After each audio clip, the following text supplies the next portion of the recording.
Shall we begin? This is Live Speak with hosts Justin Gilson, Alan Quant, and John Rainey. We're bringing you tech news, gadget reviews, Kickstarter investment strategies, and anything we want to discuss with you. Stick around, it's going to be a great show. On Live Speak Radio.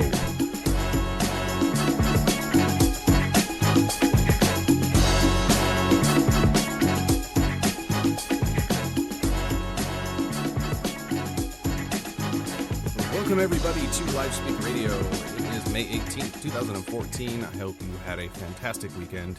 I know I did. Alan, how you doing? Rough. Alan is doing rough. Not feeling too good, huh? Rough day. No, I just decided to play Rockstar last night. Yeah. All the ladies, all the men. Wait. What? That's not how I think Rockstars, right? I think our definition of rough is a little different. I would say so.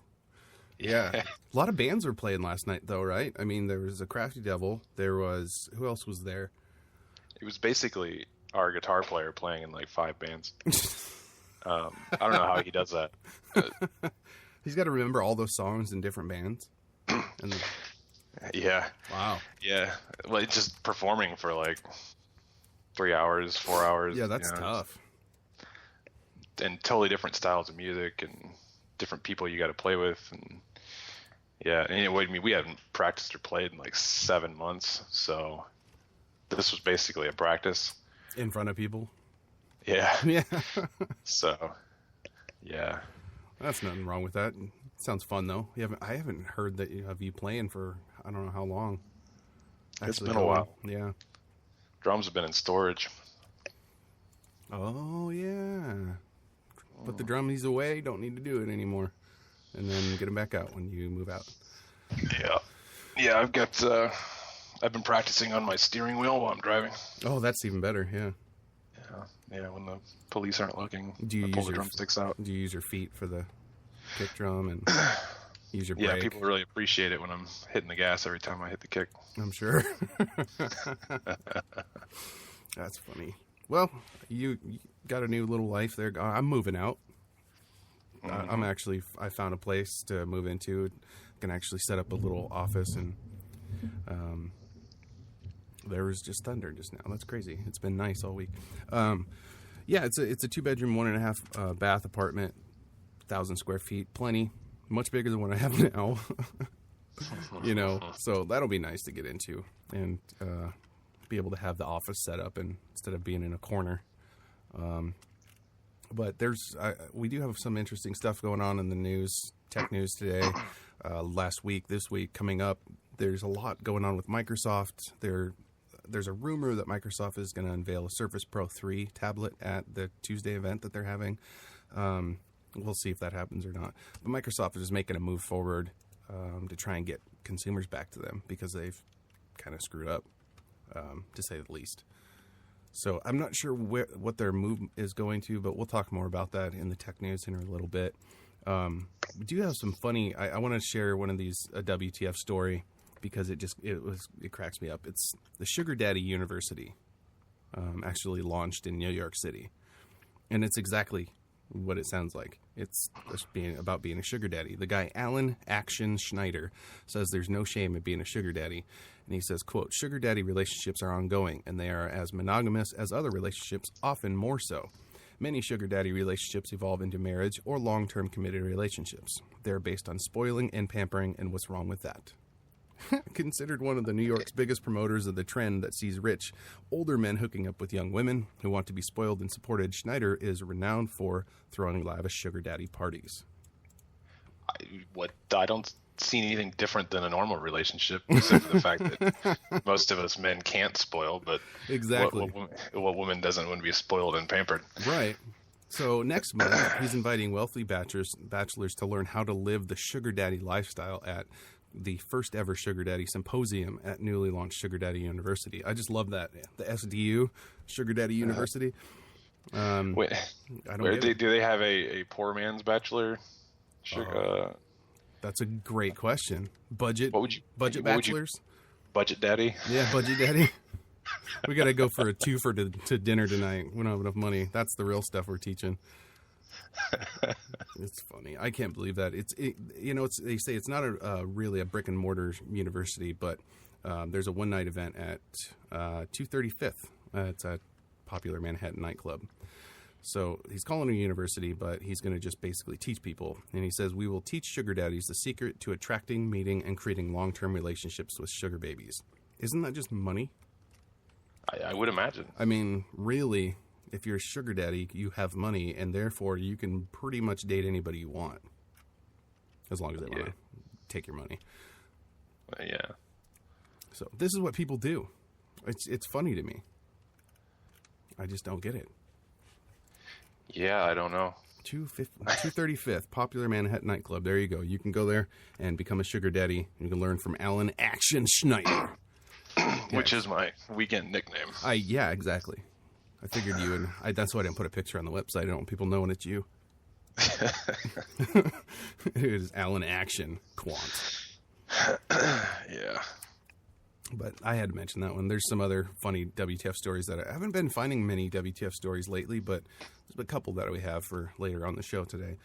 Yeah, it's crazy. Crazy people, especially in New York. I guess you do anything you have to survive out there in New York. But he's got a lot of money, this guy, Alan Schneider. Obviously, he's a sugar daddy, but I wonder how much he's going to make off of this. Because, he's going to, they're going to get a bunch of students. That's just how it is. People are going to sign up for it. And he says that this is in, I don't know, Canada? The event will feature a panel of relationship experts, TV and radio personalities, actual sugar babies and sugar daddies. That's fantastic. Not to... I don't know if I'm going to be offensive here, but it almost sounds like a pimp party. It really does, yeah. A bunch of guys with a bunch of money looking for women, and the women are going to look for the man with the most money to give them. I don't know. Yeah, it sounds pretty similar. See, so basically, it's the rich man's Hooker Street. I don't know. Pretty much, yeah. I don't know. That's pretty much it, yeah. The budget daddy is down the street from me. Yeah. There's a particular street down here that where us budget daddies would go. Yeah. I say us as in, not me. Not you. Okay. You must be one of these people. It says the average sugar daddy is 38 years old with an average income of $271,198. Yeah. And it says he average that for life. I know, right? It says, and he'll fork over an average sugar baby allowance of $51,000 a year. So just by being pretty, you can go and find a guy that has a bunch of money that's going to pay you $50,000 a year to be with them and get pampered the whole time too. That's not including, the new cars and all that crap that you get. So I'm actually curious. I have to give them some credit though, because they, I know somebody that dates a much older man who is wealthy and very well known. And while, a lot of the people that she came from here, and, a lot of people here would consider that a sugar daddy relationship, but they travel everywhere. It seems like every day they're in a new country at a new event doing something, and she's got to be dressed to the hilt and ready and out. So in a way, I guess it's kind of a job. Yeah, you can't be a sugar mama and just sit at home all day and watch soaps. No, you got to be out there on the arm. Right. So I guess it warrants a paycheck. I don't know. You think about it, if you're married to somebody and they're a stay-at-home mom, okay, and you're married for 30 years, then you divorce, she's entitled to half because she helped make that stuff. So it's the same sort of thing where these women, that become the sugar daddy. What do you call the women that become sugar daddies thing? It looks like in this article they call them sugar babies. I guess we'll just call them sugar babies. Yeah, I mean they are going to be doing, like you said, like a job, kind of like what a stay-at-home mom would do a certain thing. But these people, like you said, would go out and hang on the arms of the guys, probably hook up with the other guys. I just don't. How could you ever trust somebody that you're just giving them money to stay around? Actually, honestly, I think I could trust that more than anything else. You know what? You make a good point. Absolutely, because you know what you're getting. That's true. Well, you have an absolute. Yeah, I mean, as long as you keep that money rolling, then you know there's a commitment. Oh yeah, you're golden. When you don't have that money, that's when you got to be worried. Oh yeah. Yeah. I don't know. And then I'm starting to think I should probably make some money. That's kind of funny that you say that. Wow. Oh God, Gary's gonna love this over at Indiana Talks. We are broadcasting on IndianaTalks.com. I wanted to mention, go ahead and get their mobile app. They still have a contest going, so you can enter to win $50 if you just download their app from IndianaTalks.com. We're also broadcasting on Spreaker.com, iHeart.com, and LivespeakRadio.com. Back to sugar daddies. Just kidding. I have no idea. Let's take a quick break here, and we'll come back and we'll talk some tech news on LiveSpeak Radio. Hey everybody, this is John from LiveSpeak Radio. Radio advertising has always been one of the best mediums for businesses to reach their target audience, and with the success of internet radio, it's reached a whole new level. Internet radio is the most cost-effective way to reach a wider audience, and at LiveSpeak Radio, we have a global audience. That means that we can offer the ideal platform for your business to advertise. To advertise on LiveSpeak Radio, get in touch with us today through our website at livespeakradio.com or send us an email to marketing@livespeakradio.com.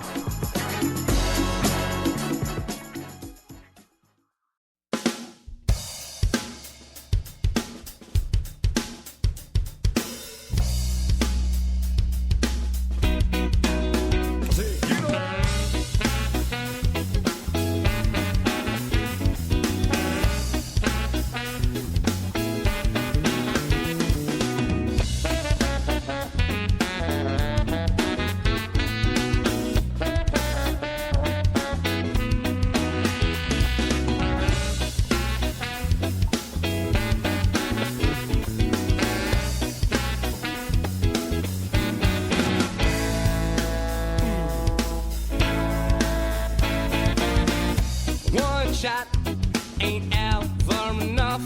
About 3 shots, you know I'm bulletproof and tough. Well, smoking and a drinking is my game. Black Cat Mama, best remember the name. And you're low got me down right now, but soon enough I'm coming up. So come on, little mama, don't ya hesitate, cause I ain't the kind of man that ever likes to wait. Shaking in your socks, your knees gone, and I got it on lock. And love me tonight. In the morning I'll be gone.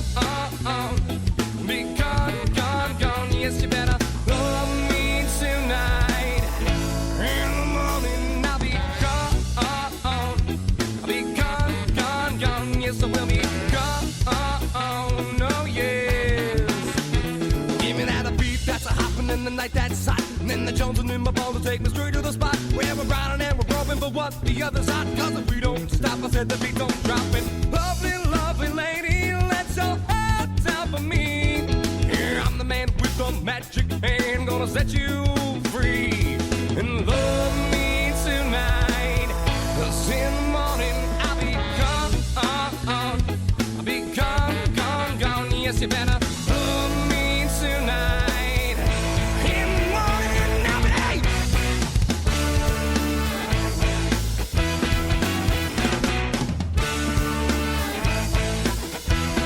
We're out tonight. We come for your daughters. One way, oh, whiskey waters. We're out tonight. We come for your daughters. Oh yeah.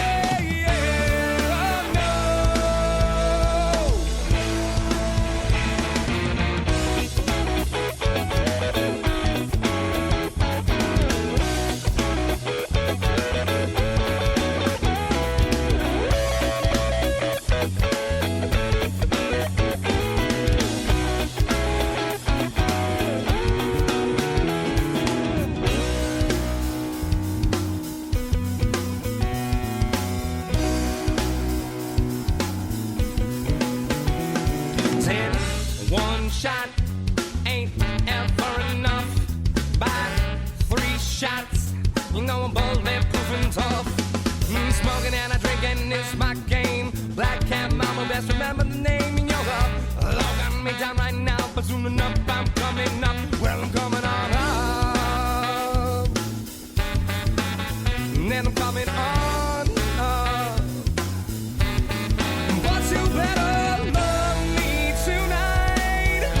Love me. Love me. Love town. One time right now.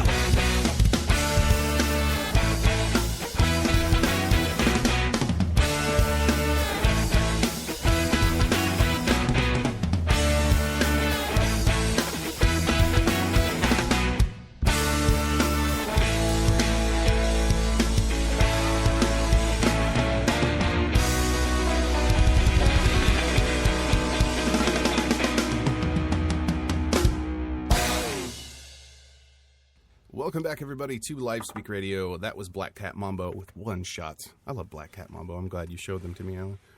Yeah. So we were talking before the break about sugar daddy, so we're going to move past that because don't really understand it, and it works for some people and doesn't work for others, I guess. But I did want to talk about Dr. Dre because there's been headlines all over about him, worth $3.2 billion. As far as I know, it hasn't gone through yet. It's still just in the works and just talking about it. And I was reading an article today on, I think it was the Washington Post. They were talking about really, the question is, why would the world's largest consumer electronics company shell out such an exorbitant sum for what high-end headphones? So people are wondering what Apple is thinking. And this article points out some good things. First one they talk about is wearables, because we talk about it all the time. Wearables are becoming the thing in technology right now. It's the fad. While they haven't announced anything yet, it's no secret that Apple's going into the wearables business, as everyone else is.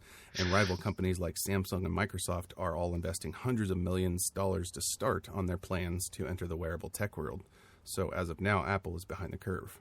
At least publicly, that we know of anyway. Who knows what they're working on behind the scenes. But the wearable technology they say is the future. I don't know if I agree with that. And one of the tricks needed to get it off the ground is the design aspect. And many companies are so concerned with what a smartwatch or eyewear would do, they haven't considered the cool factor, something the Google Glass is missing completely. I agree with that. I mean, the Google Glass, it looks cool. That doesn't look cool? I mean, I think it looks weird. You don't want to look like a cyborg all day? That's not cool? Probably not, no. Unless I'm a sugar daddy, then I can get away with it. Yeah. But there must be hundreds of options in the headphones market, with many of them claiming to be the best in quality, of course. And only Beats has managed to convince consumers that it isn't just a functional item, it's also fashionable. The company's commitment to clean, ultra-cool design is perfectly in line with Apple's core. The two would integrate easily and immediately. I think that's true. I think it's going to be a great acquisition for Apple.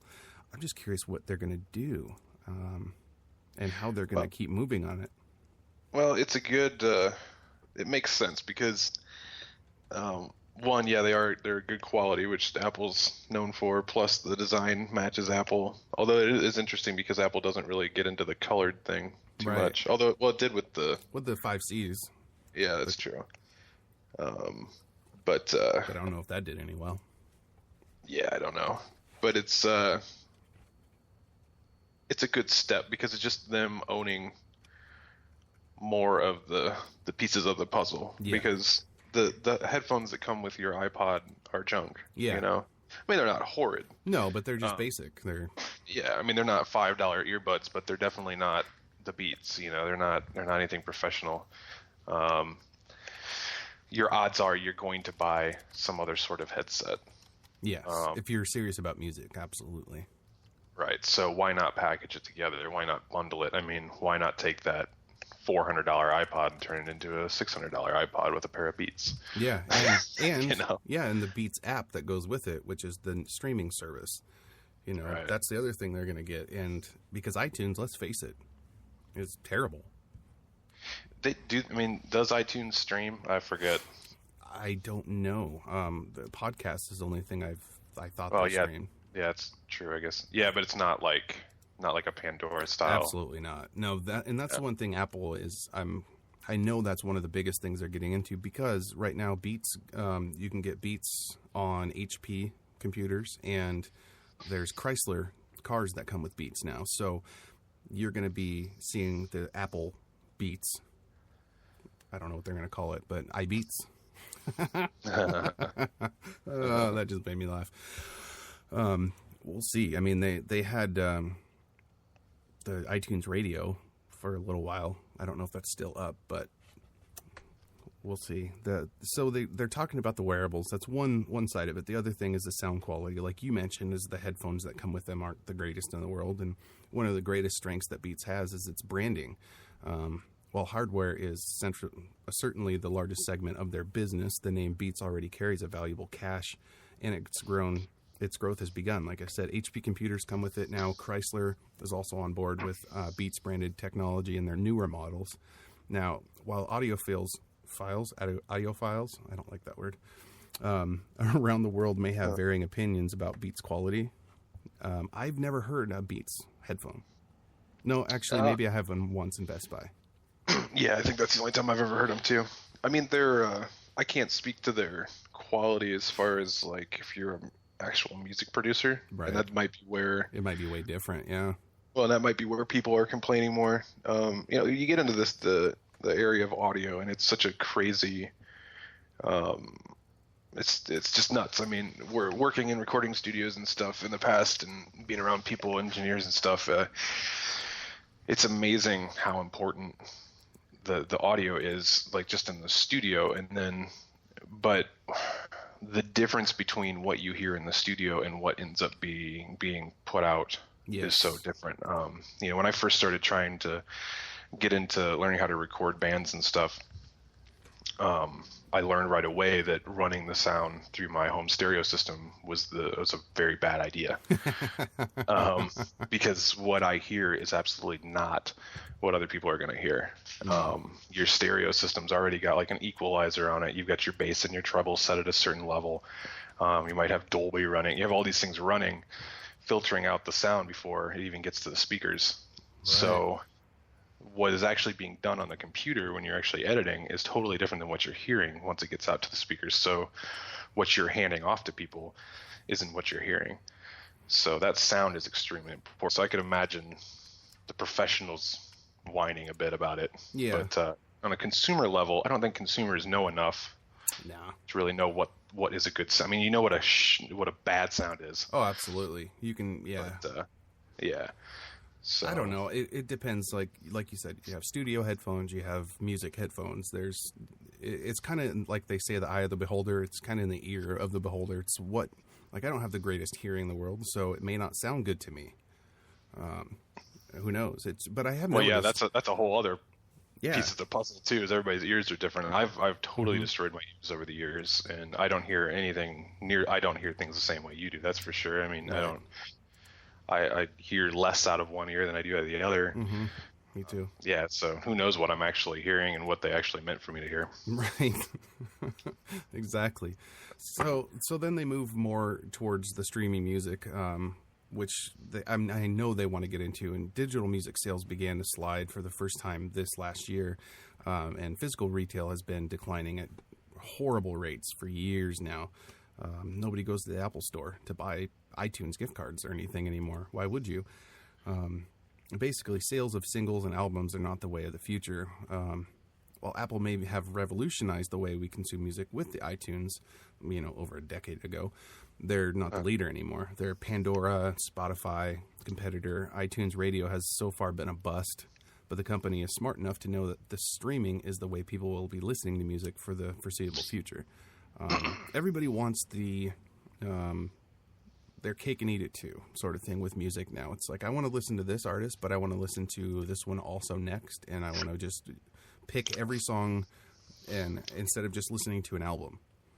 That used to be the way. You get a single, you listen to it, you get their album, you listen to it. Now it's like you listen to 2 songs off one album, 3 off another, and they're all at your fingertips. Yeah, I mean, I look at it this way, like, I think radio the decline of the quality of radio stations is what pushed people towards things like iTunes, years back, and just downloading music in general, because you couldn't just listen to the radio and hear the songs you wanted to hear anymore. You're going to hear half ads, and you're going to hear usually music that you didn't care about. And it's going to be the same crap over and over. So, we downloaded all the stuff we wanted and then listened to it at will. But now we basically have our radio back, only better with streaming. Yeah. Especially with like Pandora, because we put a station together that plays the stuff we want to hear. And one thing I learned from downloading music, I've got basically every single song I've ever wanted to hear on one of my computers now, and I listen to them, and it's almost boring now because I've got the ability to hear whatever I want to hear whenever I want to hear it, and now I don't even know what I want to hear. So putting that randomness back into it is actually kind of nice. Yeah, it is. So, Beats, they also launched a similar streaming product earlier in 2014 with really bad numbers. So iTunes Radio and Beats Music both are competitors trying to take like a small market share away from the big players. And in this case, of course, Apple's not a big player yet. But here's where they want it so bad is Beats actually has an algorithm that seems to be converting free users to paid ones better than any others out there. I don't know how they're doing it, but apparently that's what Apple is looking to absorb. They're trying to get that intellectual property, because if they can get that algorithm and feed it into their streaming service and somehow get people to convert from free to paid better than anyone else, they're going to launch and they're going to do really well. But everybody's so far ahead of them. So this $3.2 billion they're dropping on the Beats, they're going to have to drop another $1 billion on marketing and promoting this new streaming service. Yeah, because unless they have some new feature that something like Pandora doesn't already have, right. It's really up to Pandora screwing up to knock themselves out. And they're pretty solid. Yeah, no, it only takes one dumb move, as we see with Microsoft and stuff, but right. Or one dumb move followed by multiple 50 others. Yeah, trying to clean it up with more crap. But it just seems impossible to knock them out. You don't need to pay for Pandora ever. Unless you just absolutely can't stand ads. Right. But seriously, what? It's like a 15 seconds that you have to listen to it before you can hit skip. I think of it as that's how I'm paying for it. You know what I mean? I'll listen to it and I'll turn it down and mute it. Now Spotify is smart. If you mute their ads, they'll stop your music. Yeah. But, well, no. Another thing to think about with the ads too is that, and this, people complain about the whole privacy issues and things like that, where companies are, grabbing your information so they can serve you ads that are relative. That's another reason why I think the streaming services obviously are better than radio, because I don't mind the ads as much, because a lot of times they actually are something I'm interested in. Yeah. So the ad is less intrusive or annoying, because I'm actually going to listen to it at least the first or second time I hear it. After I hear it 10 times, it's not as interesting. But all that privacy crap, in a way, it actually helps you. It's good for you, because you are getting served. At least the crap you're getting thrown in your face is stuff that you're actually interested in. Right. Even if someone sends you a link to adult diapers like I do, you'll see them. Yeah, right. It's everything's getting so personalized, and that's, how would you not want that experience? And especially with music, like I would love to get into my car every day and just know that I'm going to listen to music that I like, not crap that I don't want to hear. That's amazing. Mm-hmm. So the other thing too that they're talking about with acquiring Beats is the marketing and the deal making. Beats does have a lot going for it, from fashion forward design to quality sound to insights into monetizing the future of music consumption. But one of the company's greatest assets could be the answer to the absurd price tag associated with the deal. Its founders. Beats' massive success can be attributed mostly to industry veterans Dr. Dre and Jimmy Iovine, who are masters of marketing and making deals, and stealing other people's work. Throughout their storied careers, the two have proven their worth with impossible licensing deals and keen eye for what is next and what is cool. I'll give them that. They always have been on the verge of the next thing. And it is rumored that if this deal does go through, both will join Apple as executives. So you're talking a $3.2 billion rapper who is now an executive of one of the biggest technology firms in the world. Man, that would have been something so laughable. Right? 20 years ago when he was out hanging with Snoop Dogg talking about hoes and money. Mm-hmm. No, seriously. I mean, crazy. now he's, a billionaire. How is that? It just worked. I don't know. Now, if they're able to accomplish this much with their own startup in only a few years, there's no telling what they'll achieve with the unlimited resources of Apple behind them. I agree. I mean, they did all that stuff on their own. Dr. Dre, self-made, and Jimmy Iovine as well. Now you get Apple behind you when you're an executive and you say, this is what we want to do. We need $3 million to do it. They're going to say, all right, here you go. I don't know. It's going to be real interesting what happens in the next year or two with streaming music and wearables, because everybody's trying to get watches, glasses, contacts. I mean, earbuds, things that are all wearables that you can sync with either your smartphone or run by themselves. And a lot of it's going to be music, because a lot of it is people put them on and they go work out and they listen to music. So why not have a streaming service that comes with your iPhone? I don't know. We'll see. On that note, let's take a quick break here, and we'll come back and we'll talk a little bit more about the lawsuit that's actually going up against Beats now. So we'll talk about that here in just a second on LiveSpeak Radio.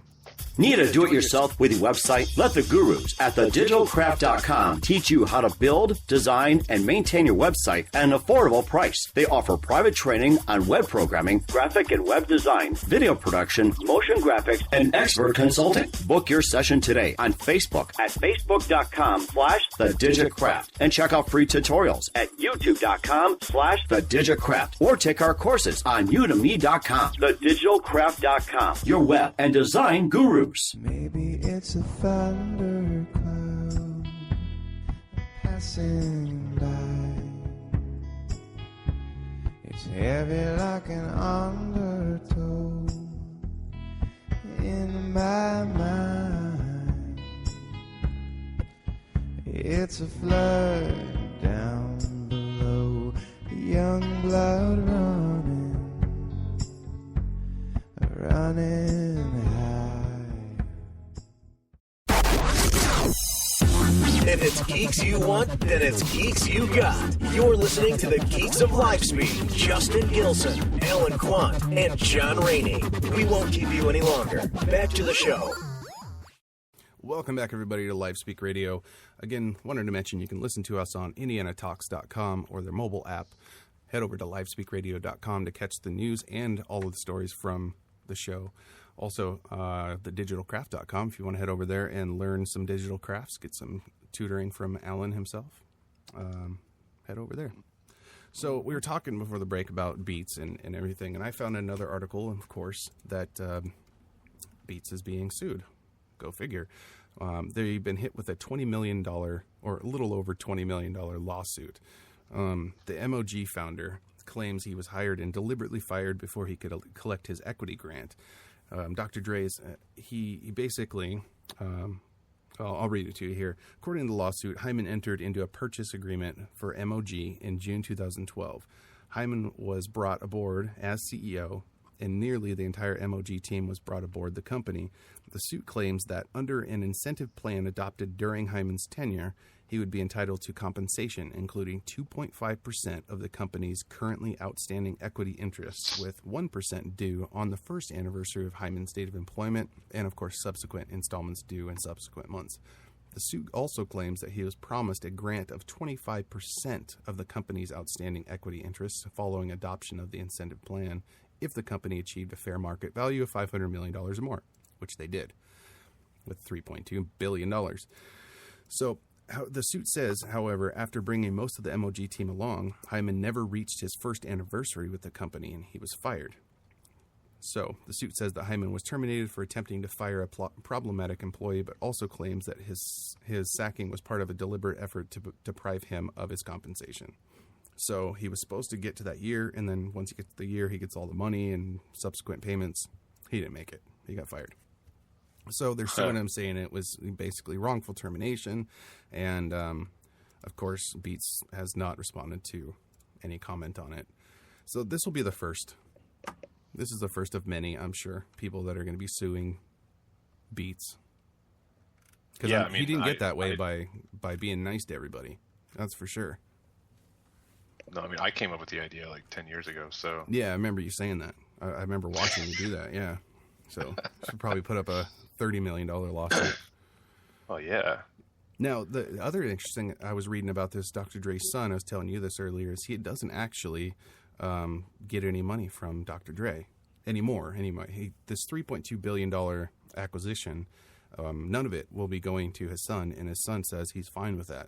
Because his son, they had a video of him actually at an airport catching a plane with a coach ticket, not first class or anything, saying that he doesn't mind not getting the money. He wants to make it on his own, just like his dad did. So, I mean, knowing that you have that there, it's like if you needed an investment, I'm sure he would invest in something. If it was something legitimate and he said, look, it's not just a rap career, but if he comes up with something, I'm sure Dr. Dre would invest in it. That's just smart business. Yeah, I mean, even without any of the money, he's still got the name. Yeah. Although his last name is not Dre or anything. It's not like right. It's not Little Dre. Yeah. Right. It's not as pronounced as, like Charlie Sheen. I mean, you obviously know that's Martin Sheen's kid. Yeah. Dr. Dre is definitely a stage name for his first name, Andre, but but still, you have that name, so even without the money, you have at least a little bit of a platform to go on. And but still, I bet it's got to be hard. I think actually, maybe I subconsciously brought up Martin Sheen and Charlie Sheen because I think that's what Emilio Estevez did. I think he wanted to try and make it on his name, so he didn't take the Sheen name. Yeah, and I can't remember how that his works. mother. Yeah, I believe Estevez is his mother's maiden name, I believe. Yeah, that's right. Yeah, so he wanted to try and make it on his own. Charlie Sheen's name is actually like Carlos Estevez, I think. And he went with the Sheen name and changed it to Charlie Sheen. Maybe that's what it is. I think Sheen is the stage name and Estevez is their actual name. That might be Maybe it. That's what it is. Yeah, but you're right. I mean, Emilio did. I remember him saying he wanted to make it on his own. And people, that's respectable. Absolutely. Although it did not work as well as Charlie's career. No. All he's got to do, though, is go out and do a bunch of cocaine and get crazy, then he'll be famous again. Yeah, if he can tap into that tiger blood. I don't know what it is with those two, that family. They're just weird. But so Dr. Dre is not giving his son any money, which I'm sure he'll get money at some point. But we all know Dre's going to be a billionaire. It's going to happen, and we'll see what happens with the streaming service and Beats and headphones and everything. But for now, we just know he's rich and really rich. And Forbes is not going to be happy putting him in the list of billionaires. Whatever. Bill Gates, Dr. Dre. Hey, he made it. Whatever. Hey, whatever. He earned it. He did a lot of work. Oh my gosh, yeah. But it is. I mean, it is interesting. But it's how it is with every generation has their bad people, and then those people end up being not so bad. I mean, yeah. Well, I was about to use Marilyn Manson as an example, but he's still kind of weird. Yeah, people don't. But but you hear him talk, and he's a very intelligent. I don't necessarily agree with a lot of stuff he says, right. But he is a very intelligent person. He's not some very, yeah. He's not from the devil. Very high IQ, actually, too. Yeah. He's not really from the bowels of hell. No. Just a person. Same with Dre. And Dre, Dre didn't get into a lot of the stuff that most of his gangster rap colleagues did. Right. Not as much. I'm sure he got into some, he was working with Suge Knight for a while there. I'm sure that put him in some interesting situations where he probably did some unsavory things. But, compared to a lot of his other colleagues, I think. Well, and compared to a lot of rich people anyway, I mean, they do some really horrid crap to make their money. Yeah, I mean, that's a good point there, too. I don't think he's done any more or less than any other person that's got that kind of money. Yeah, I totally agree. And he'll be giving money away. He's got charities. I mean, yeah, why not? He earned it. So I'm curious to see how many people fight and get mad that he's a billionaire. I am. And these lawsuits are the first of those people, too, that are trying to claim that it's not his and he should have made the billions or whatever. Well, sorry. That's his Yeah, name. I don't understand anybody that wants to complain about how much money somebody made. It doesn't make any sense to me. No, It's jealousy. it's just That's all jealousy. it is. Just go make your own money, or don't complain. So that's Dr. Dre. Another funny lawsuit, or a case, I should say, is against the five-finger running shoes. Those are the Vibram's five-finger shoes. No idea what those are. They look like feet. You just put your feet into them, and you actually have the toes and everything. They're supposedly... Yeah, a friend of mine wore those to a wedding one time, and I was very confused by that.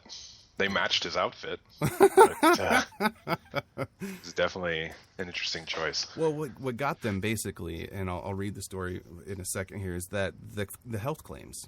A lot of people or not a lot of people, the company said that they would make your feet stronger and they would help you with certain things. Well, a lot of it's crap, and it would prevent injuries. So last week's class action settlement by Vibram actually recalls the recent case against Skechers, a company that agreed to pay out $40 million after falsely claiming that walking in its product would give you Kim Kardashian's booty. You remember the Skechers, what are they called?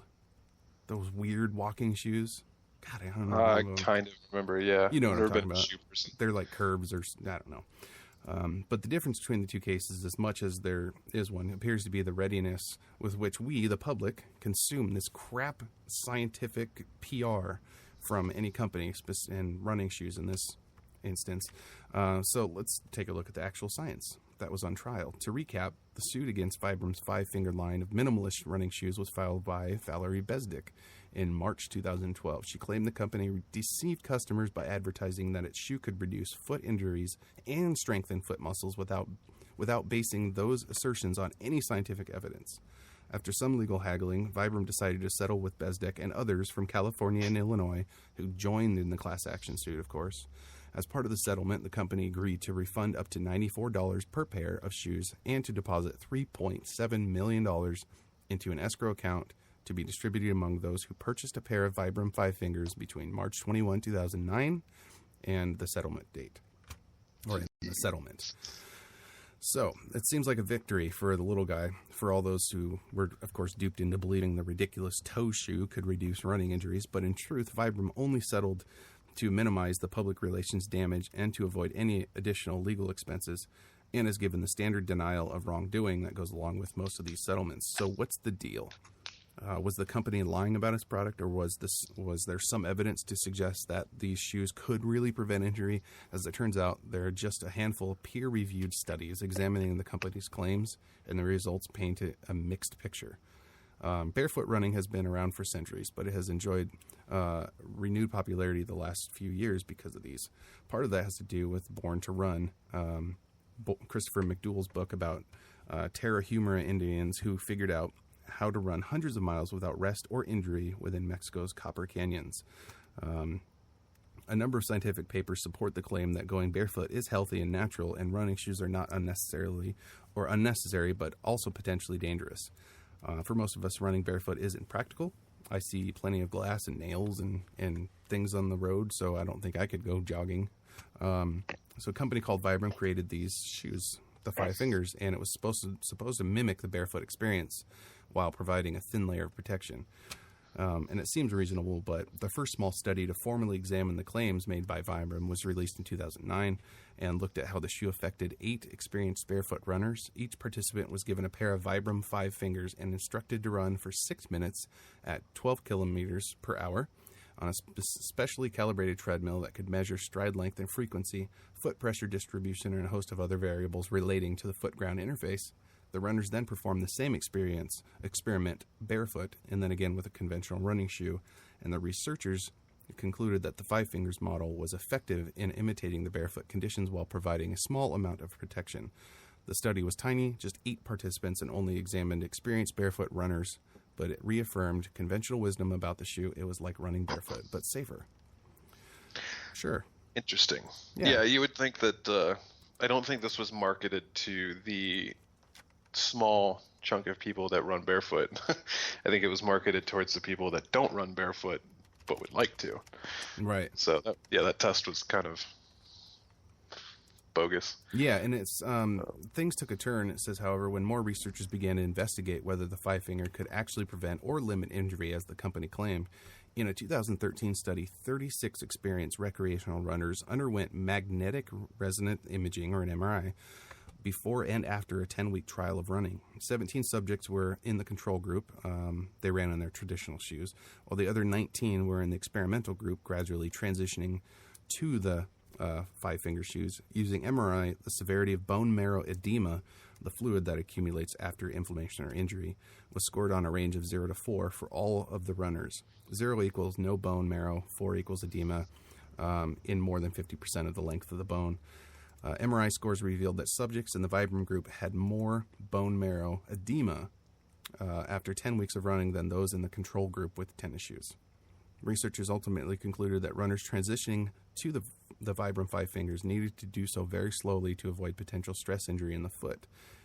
It wasn't a devastating result, just an indication that Five Finger wasn't for all runners.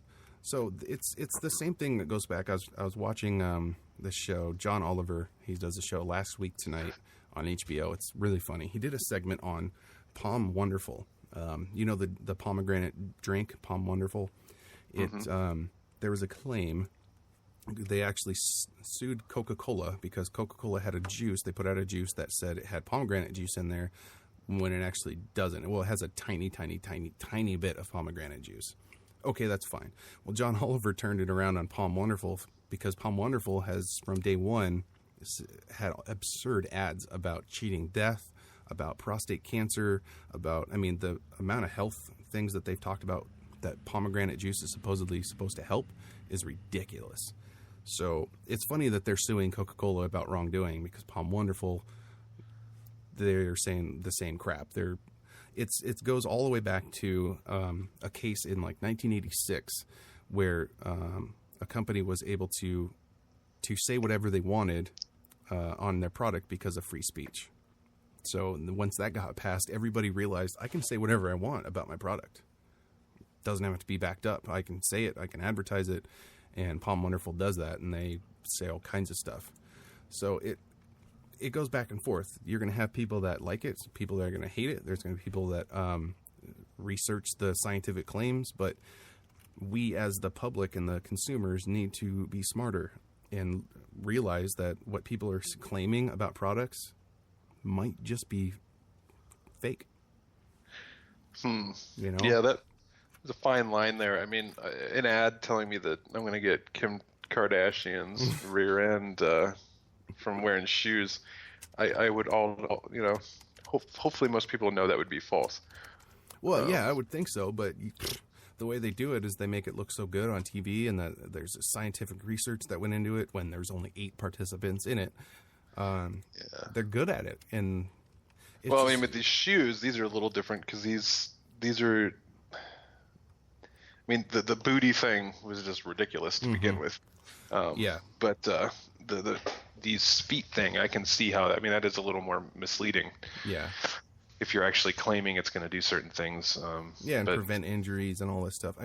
These things. Yeah, it's a little more serious sounding, especially like the example you gave about that company claiming your cancer with its drink. Oh yeah. Yeah, things like that. That's nuts. But I don't know. I think anything. I don't know. Medical related should definitely be. I think if you're going to make claims like these shoes did, these ones, not right. The Kim Kardashian booty shoes, I think you should still have to fall within the same with whatever restrictions a prescription drug company has. I think you should have to be, legit like that in your advertising. Yeah, because you are advertising to idiots, and you have to have some sort of responsibility to that. That's the biggest word. There's the responsibility, and they know that they're advertising to potential idiots, and they and you're advertising that could potentially be dangerous, I guess, is the other thing. Again, the Kim Kardashian thing, you're just wearing a shoe that looks stupid. Yeah, and it's not hard to walk any different. Right, but it's not going to change. You're still going to be wearing shoes.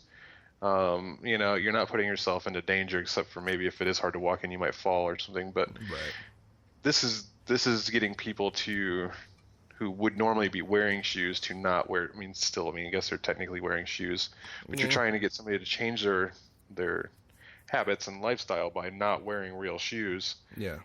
Instead wearing these things with this little, I mean, if you step on a big piece of glass, it's still probably going to puncture that. Yeah, I don't know how strong they are. I think I've seen them. It's a very thin layer of protection. That's for what sure. I thought.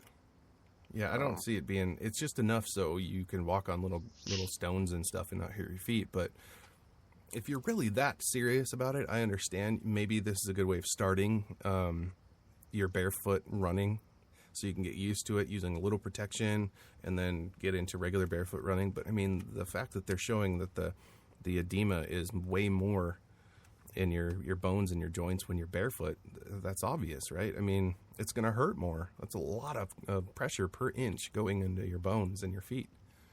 So, I went barefoot for an entire summer when I was 19. Ooh. It did. I mean, well, within reason. Of course, I couldn't go into a store. I had to wear shoes, but I usually just I carry around a book bag with some sandals in it or something. I'd slap those on really quick when I go into a store. I didn't really have any reason to do it. I think there was a couple of women that I was hanging out with that were doing the same thing, and I decided to try it, and I got used to it. I would never do it again now that I've gotten unused to it. But you did get used to it, though. Oh, yeah, it was amazing what you could do. Your feet are disgusting, but I mean, actually, they're not necessarily disgusting, but they're just completely calloused. Mm-hmm. If you keep them clean, they don't look that bad. But right. But I mean, I seriously could walk on small stones and broken glass. Yeah. Without any problem. That after skin gets so hard. Oh yeah, after about a month of walking with no shoes, I was able. I'd see something that I would normally walk around even with shoes on, and I didn't care. Right. Didn't care. Wow. But, no, I wouldn't do that again. I've got my feet all nice and tender again. I don't. Right. Maybe just get some of these 5 fingers so you can try it again. Right. I hear they're good for you. So other fun claims that we've talked about before is Microsoft, because they are planning for Windows 9, Office 2015, and there's rumors of a cloud-based operating system in the works. And we were talking about that, and that's kind of where everything is going, is cloud-based. I mean, you got the Adobe Creative Suites now that's in the cloud. I mean, you're not technically running it from the cloud. But your membership and your subscription, all that stuff is managed, and the updates are automatic and things like that. I think that's the route they're going to go. I don't think they'll have an OS that actually runs from the internet. It'd be maddening. The OS itself is never going to run from the internet. The OS is always going to be it's got to be a localized thing. Mm-hmm. But all of their other stuff, I mean, all their apps, everything like that is going to probably be in the cloud. Yeah, I mean, I think pretty much everything they make in Office could all be done in a web-based platform. I mean, Google's already done it to an extent. I mean, the Google spreadsheets are not as advanced as Excel, no. But they could be. Yeah, and I mean, they're still going to have that offline version, I think, and if you do need to do something amazing. Which is one good thing that I like about Microsoft. They haven't done what Adobe's doing. Oh, thank God. Where they force you to be a subscription-based. That's nice. Yeah. Well, Office 365, they give you the option right now. There's the Office Suite 2013 that you can buy, or you can do 365 if you just want a subscription-based online service. Right. Which is cool. I like the option there. I don't understand why they didn't give us an option with Windows 8 for anything. But they're definitely talking about Windows 9. One of the biggest things that people are expecting in Windows 9 is the Start button. And the option, they're talking about the option to select which interface you want to use, desktop or Metro, which should have been in Windows 8. Yeah, so that was the dumbest mistake they made to begin with. So hopefully... Just 2 years of time wasted on Windows 8 and people having to buy that because they took Windows 7 off and said, nope, you get Windows 8. And now they're going to say, well, nope, we got to go to Windows 9. Yeah, I think the biggest mistake they could make this time around would be, with the whole cloud thing, is making an OS that is completely cloud. Because then it's just another kind of RT. It's just another limited piece of their software that no, it's pointless. I don't even think what Google's doing with their Chrome OS is even a wise decision. Right. I mean, there's going to be a market for it, but it's never going to be huge because that is all it is. It's all cloud. You cannot download applications on a Chrome OS, things like that, like you can on Windows. So it's more of an accessory than an actual workstation. Yeah. And that's all apps and add-ons and stuff for the browser, basically. Yeah, so Microsoft would be wise to throw that in as an option along with the Metro and desktop interface, is to have the cloud apps. Oh, I agree. It would help people use their store because nobody uses the Microsoft Store to get their apps unless they have to because they don't know any other way. Yeah. So that would be interesting. They're also talking that Windows 9 might actually be free for existing customers if you already have Windows 8. And I'm sure it's going to be if you have Windows 8 Update 2 or whatever it is, then you can get Windows 9 for free. That's not a bad deal. I like what they did with 8 as far as following the Apple trend. And yeah, with your updates being like, free. It was like $39 to upgrade from 7 to. Yeah, it was ridiculously cheap. Yeah, and that's what it is. I was amazed when I had my Mac for a while, and I wanted to upgrade the OS, and it was only like $30. I thought that was amazing. I'd never updated a Windows machine. One, because I'm usually happy with what I have, but two, because what is it usually like between $100 and $300 to upgrade to the next Windows? Yeah, depending on if it's Ultimate, Pro, whatever. Yeah, it's expensive. Yeah, so I think that's pretty cool. Yeah, it'd be a smart move. When we posted, let's see if I can find the actual image. We posted a leaked image on the website on livespeakradio.com showing what they're actually working on. And it did show, Office 2015 and the Windows 365. So it's in the works. It is happening. We just don't know when it's going to happen. Now, Tuesday, there's a special event that's been confirmed by Microsoft, and it reports are hinting at the potential unveiling of a smaller Surface tablet called the Surface Mini. While Microsoft Surface has not been a hot sale item like Apple's iPad, Microsoft did report that Surface revenue was up year over year this past quarter.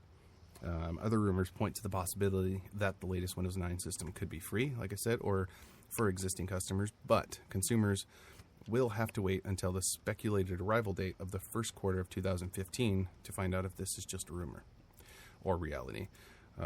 They're talking about April 2015 of releasing it.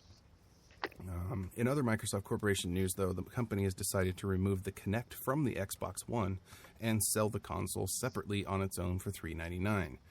Microsoft executive Phil Spencer commented, quote, "If consumers choose that they don't want Kinect and they want to add it later, we're going to make that available. In the end, I hope everyone sees that the experience with the Kinect is the best Xbox One experience."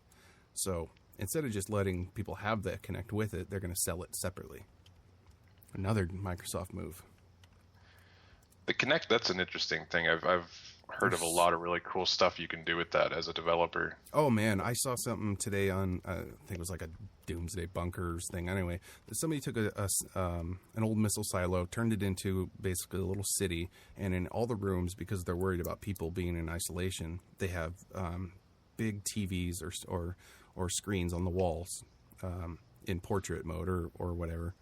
And there's a Kinect in between two TVs that follows you, and the TVs have like whatever you want on it. It could be the mountains with snow behind it, or just a forest or whatever, but it moves with you because of the Kinect. So you can walk around the room, and it looks like you're looking out a window. It's insane. Oh, that's interesting. Yeah, so it's going to help people with, if you are in isolation, it makes them feel that they can see outside. So I don't know if that'll work or not, but that's one of the things I've heard that it can do, along with many other things you can do with that Kinect. Yeah, that's one of those things that I would love to just tinker with. And I do like the fact that you can now just buy the Kinect. That is helpful. Yeah, so I don't want the Xbox One. I just want the Kinect. Yeah, I know of a guy that has a Kinect and one of those emotive headsets, and he was trying to some sort of combination between the two of those. That would be fun. Not sure what you could do with them, but he'd just be your best friend, that's for sure. Yeah. All right. But Surface, though, the Mini, I think that's a dumb move. I don't. Stick with the mobile, the phone, if you want a Mini. I think the biggest downfall of the Surface is having the two versions and the price tag. But I mean, I look at the Surface anytime I'm in Best Buy, and the full Pro version with the 1920 by 1080 screen. Mm-hmm. I mean, that's a pretty cool piece of equipment there. I mean, yeah, no, it really is. It's a full operating system on a really thin tablet with a full screen. I mean, I don't think a lot of people totally understand resolution, but I mean, that is a lot of real estate on your screen. And then being able to have the ability to just simply plug it into a monitor and keyboard when you come home, and have it be your workstation there. I think that's awesome, but I don't think as many people are going to do it with $1,000 price tag or $7,000 to $1,000. That's not going to happen. And shrinking the screen size is just making it less interesting. I mean, if they had, because their mobile apps don't sell, then there's no point in it, because that's what makes a 7 or 8 inch, a Mac Mini or a iPad Mini or an Android tablet of that size interesting, because you can still use your apps, the apps that you actually want to use. But yeah, I don't know. I think that's a bad move. I really do. Put that effort into getting their operating system out quicker. No shit. That's funny. Now, I want to move on to some WTF news that we actually have. 5, 4, 3, 2, 1. What the fuck? Yeah, we don't want to do anything to scare your children. So, earlier I mentioned that there was the Palm Wonderful thing with John Oliver. If you go to our website, livespeakradio.com, there's actually, I put a story on there because Palm Wonderful actually sent a letter to John Oliver and a full case of their, what he calls dog juice, their pomegranate juice, because he made fun of them. Now, the letter is actually really funny. It says, "Dear Mr. Oliver, what fun. We did love the premiere of your show. We know that a huge amount of heart and effort went into it for you and your team, and it was a great success. We know it will continue to grow and evolve. But what a wonderful start. We even think that about the segment about Palm. We take these things in the spirit of good humor in which they are made. We like to think that we are able to take a joke. It was very funny. We laughed hard. And you're spot on with the problems in food advertising and labeling. You'll forgive us for offering just a few sentences of context. We really have spent $35 million to finance world-class research on the health effect of pomegranates. That research isn't definitive, really, but actually is promising. We think consumers know that they can't actually cheat death by drinking juice, and we think we'll win our appeal that the FTC totally overreacted to that kind of hyperbole. As for the idea of palm enema, because he mentions taking a palm enema, we'll take it under advisement. What you do with your cooler full of palm is your business. All the best." So that was very passive aggressive on Palm's part to talk to him. But I have to say, if you're going to watch something, you got to watch that show. Last Week with John Oliver is hilarious, and it's maybe a little liberal because that's Jon Stewart is where he came from, and it's just funny though because he talks about how we don't cover things that we should be, like the election that happened in India, which probably nobody has a clue even happened. That election actually had a huge impact on our economy, and we didn't report on it at all here. We reported on a panther or something that got loose in India. That was what the story they chose to go with instead of something important. So it's funny watching his show, and he really does jab at the media. I love it. I love those guys. Now, I read we're talking about a lot of people suing. There's a man that is suing almost everybody in the world pretty much for undecillion dollars. I've never even heard of that before. A New York City man is suing the city of New York, a bakery the Transit Authority, LaGuardia Airport, Kmart, and 2 hospitals for $2 undecillion. That amount written out has 37 zeros behind it. That's more money than any money in the world. Undezillion sounds like what I have. It sounds like nothing. That is funny. It's like the opposite of zillion. So this guy, Anton Perusma, 62 years old, filed a handwritten lawsuit in a Manhattan federal court. In the 22-page complaint, he claims a, quote, rabies-infected dog bit his middle finger on a city bus. Then he spotted a Chinese couple taking photos of him while he was being treated in a hospital. He also claims he is routinely overcharged for coffee at LaGuardia Airport, lowering the bar, reports. Perusma says the defendants have done things that, quote, cannot be repaired by money and are, quote, priceless. So he's suing for $2 undecillion. Because that's what everybody does. Pocket. Yeah. I have a lot of undecillions. Tons of them. People just think they have the right to sue for anything. I mean, because someone took their picture, because he got bitten by a rabies-infected dog. I mean, gosh, crazy. Why? Stupid. Another suing story that came out. There's tech companies that are actually suing over Michael Jackson's hologram because the Billboard Music was allowed to use a Michael Jackson hologram. The owners of the technology used to digitally resurrect Tupac at Coachella have asked a federal judge to block the use of their techniques in any effort to project a Michael Jackson hologram at Sunday's Billboard Music Awards. Apparently they can't do it. They said it's ludicrous and there's no merit to the claim. The Hologram USA and Musion owns patents to technology that creates 3D images and projects them on stage to appear as if they're alongside live performers. And the digital Tupac Shakur hologram was a sensation in 2012 Coachella Music Festival and kind of blew up the internet when that happened.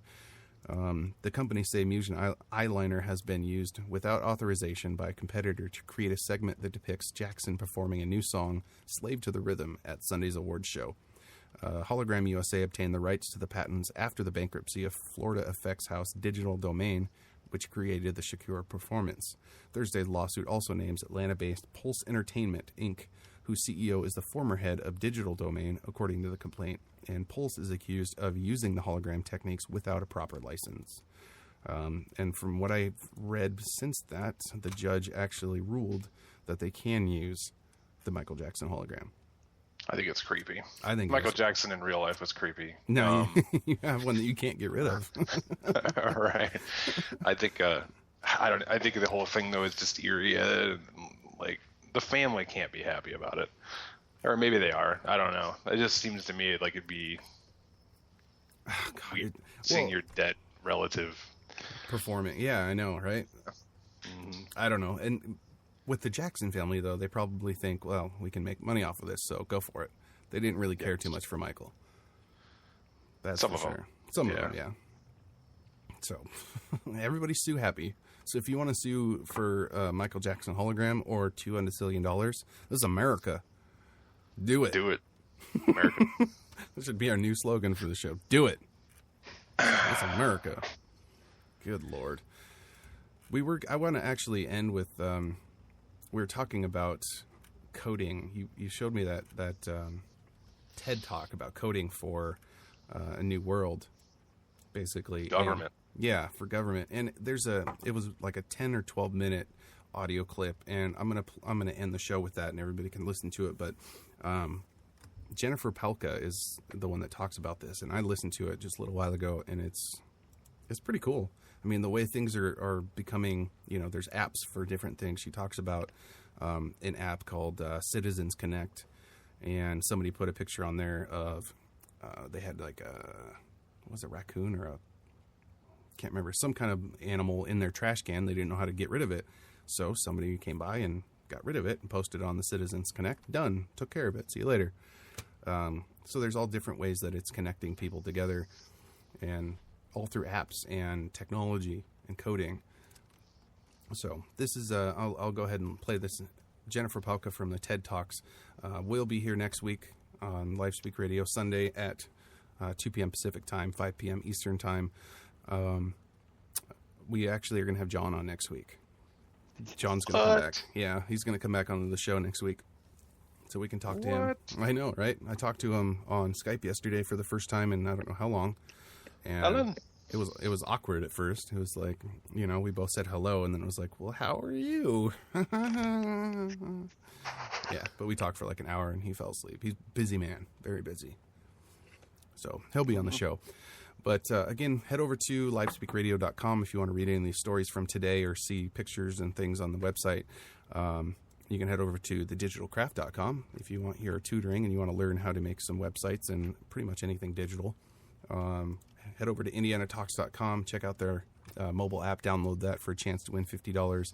And, of course, Spreaker.com is where we are broadcasting as well. So follow us on Facebook.com/LivespeakRadio and on Twitter @LivespeakRadio. And we will see you next week here on Live Speak Radio, where we do it live. Mm-hmm.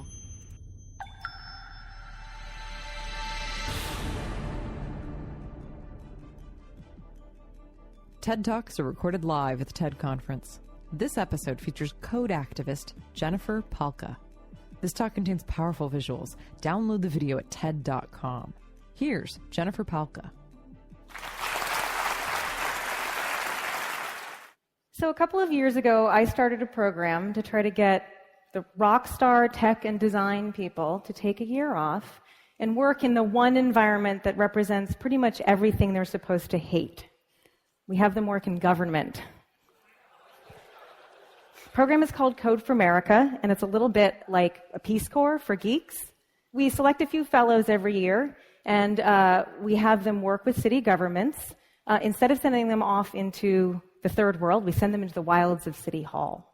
And there they make great apps, they work with city staffers, but really what they're doing is they're showing what's possible with technology today. So meet Al.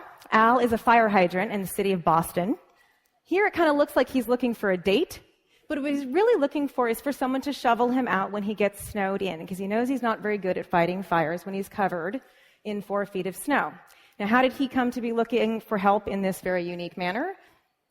We had a team of fellows in Boston last year through the Code for America program. They were there in February, and it snowed a lot in February last year. And they noticed that the city never gets to digging out these fire hydrants. But one fellow in particular, a guy named Eric Michaels Ober, noticed something else, and that's that citizens are shoveling out sidewalks right in front of these things. So he did what any good developer would do. He wrote an app. It's a cute little app where you can adopt a fire hydrant. So you agree to dig it out when it snows. If you do, you get to name it. He called the first one Al. And if you don't, someone can steal it from you. So it's got cute little game dynamics on it.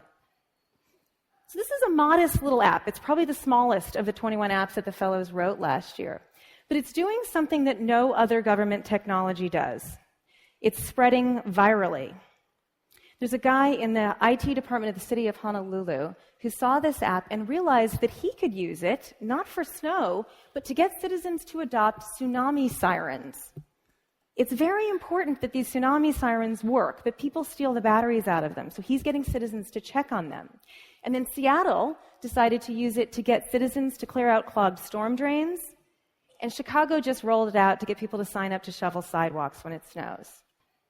So we now know of 9 cities that are planning to use this. And this is spread just frictionlessly, organically, naturally. If you know anything about government technology, you know that this isn't how it normally goes. Procuring software usually takes a couple of years. We had a team that worked on a project in Boston last year that took 3 people about 2.5 months. It was a way that parents could figure out which were the right public schools for their kids. We were told afterwards that if that had gone through normal channels, it would have taken at least 2 years, and it would have cost about $2 million. And that's nothing. There's one project in the California court system right now that so far cost taxpayers $2 billion, and it doesn't work. And there are projects like this at every level of government. So an app that takes, a couple of days to write and then spreads virally, that's sort of a shot across the bow to the institution of government. It suggests how government could work better. Not more like a private company, as many people think it should, and not even more like a tech company, but more like the internet itself. And that means permissionless, it means open, it means generative. And that's important. But what's more important about this app is that it represents how a new generation is tackling the problem of government. Not as the problem of an ossified institution, but as a problem of collective action. And that's great news, because it turns out we're very good at collective action with digital technology. Now, there's a very large community of people that are building the tools that we need to do things together effectively. It's not just Code for America fellows. There are hundreds of people all over the country that are standing and writing civic apps every day in their own communities. They haven't given up on government. They are frustrated as hell with it, but they're not complaining about it. They're fixing it. And these folks know something that we've lost sight of. And that's that when you strip away all your feelings about politics and the line at the DMV and all those other things that we're really mad about, government is, at its core, in the words of Tim O'Reilly, what we do together that we can't do alone. Now, a lot of people have given up on government. And if you're one of those people, I would ask that you reconsider. Because things are changing. Politics is not changing. Government is changing. And because government ultimately derives its power from us, remember, we the people, how we think about it is going to affect how that change happens. Now, I didn't know very much about government when I started this program. And like a lot of people, I thought government was basically about getting people elected to office. Well, after 2 years, I've come to the conclusion that especially local government is about possums. This is the call center for the Services and Information line. It's generally where you will get if you call 311 in your city. If you should ever have the chance to staff your city's call center, as our fellow Scott Silverman did as part of the program, in fact, they all do that, you will find that people call government with a very wide range of issues, including having a possum stuck in your house. So Scott gets this call. He types possum into this official knowledge base. He doesn't really come up with anything. He starts with animal control. And finally he says, look, can you just open all the doors to your house and play music really loud and see if the thing leaves? So that worked. So booyah for Scott. But that wasn't the end of the possums. Boston doesn't just have a call center. It has an app, a web and mobile app called Citizens Connect. Now, we didn't write this app. This is the work of the very smart people in the Office of New Urban Mechanics in Boston. So one day, this is an actual report. This came in. Possum in my trash can. Can't tell if it's dead. How do I get this removed? But what happens on Citizens Connect is different. So Scott was speaking person to person. But on Citizens Connect, everything is public, so everybody can see this. And in this case, a neighbor saw it. And the next report we got said, I walked over to this location, found the trash can behind the house, possum check, living, yep, turned trash can on its side, walked home. Good night, sweet possum. It's pretty simple. So this is great. This is the digital meeting the physical, and it's also a great example of government getting in on the crowdsourcing game. But it's also a great example of government as a platform. And I don't mean necessarily a technological definition of platform here. I'm just talking about a platform for people to help themselves and to help others. So one citizen helped another citizen, but government played a key role here. It connected those two people. And it could have connected them with government services if they'd been needed, but a neighbor is a far better and cheaper alternative to government services. When one neighbor helps another, we strengthen our communities. We call animal control. It just costs a lot of money. Now, one of the important things that we need to think about government is that it's not the same thing as politics. And most people get that, but they think that one is the input to the other, that our input to the system of government is voting. Now, how many times have we elected a political leader, and sometimes we spend a lot of energy getting a new political leader elected, and then we sit back and we expect government to reflect our values and meet our needs. And then not that much changes. That's because government is like a vast ocean, and politics is the 6-inch layer on top. And what's under that is what we call bureaucracy. And we say that word with such contempt. But it's that contempt that keeps this thing that we own and we pay for as something that's working against us, this other thing. And then we're disempowering ourselves. People seem to think politics is sexy. If we want this institution to work for us, we're going to have to make bureaucracy sexy. Because that's where the real work of government happens. We have to engage with the machinery of government. So that's what the Occupy SEC movement has done. Have you seen these guys? It's a group of concerned citizens that have written a very detailed 325-page report that's a response to the SEC's request for comment on the financial reform bill. That's not being politically active, that's being bureaucratically active. Now, for those of us who've given up on government, it's time that we asked ourselves about the world that we want to leave for our children. You have to see the enormous challenges that they're going to face. Do we really think we're going to get where we need to go without fixing the one institution that can act on behalf of all of us? We can't do without government, but we do need it to be more effective. The good news is that technology is making it possible to fundamentally reframe the function of government in a way that can actually scale by strengthening civil society. And there's a generation out there that's grown up on the internet, and they know that it's not that hard to do things together. You just have to architect the systems the right way. Now, the average age of our fellows is 28, so I am begrudgingly almost a generation older than most of them. This is a generation that's grown up taking their voices pretty much for granted.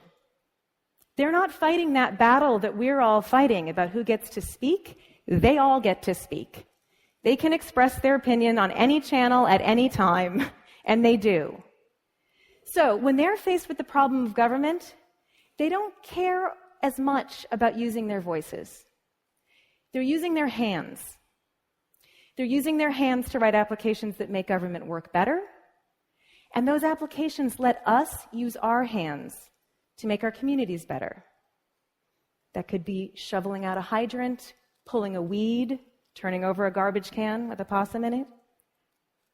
And certainly we could have been shoveling out those fire hydrants all along, and many people do. But these apps are like little digital reminders that we're not just consumers, and we're not just consumers of government, putting in our taxes and getting back services. We're more than that. We're citizens. And we're not going to fix government until we fix citizenship. So, the question I have for all of you here, when it comes to the big, important things that we need to do together, all of us together, are we just going to be a crowd of voices, or are we also going to be a crowd of hands? Thank you.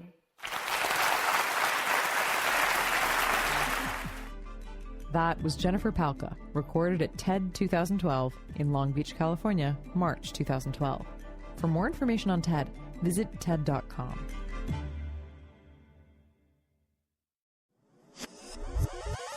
Thank you for listening to Live Speak Radio with hosts Justin Gilson and Alan Quant. Tune in next week to hear more amazing tech news, gadget reviews, and interviews. Don't be afraid to release your inner geek. Listen to Live Speak.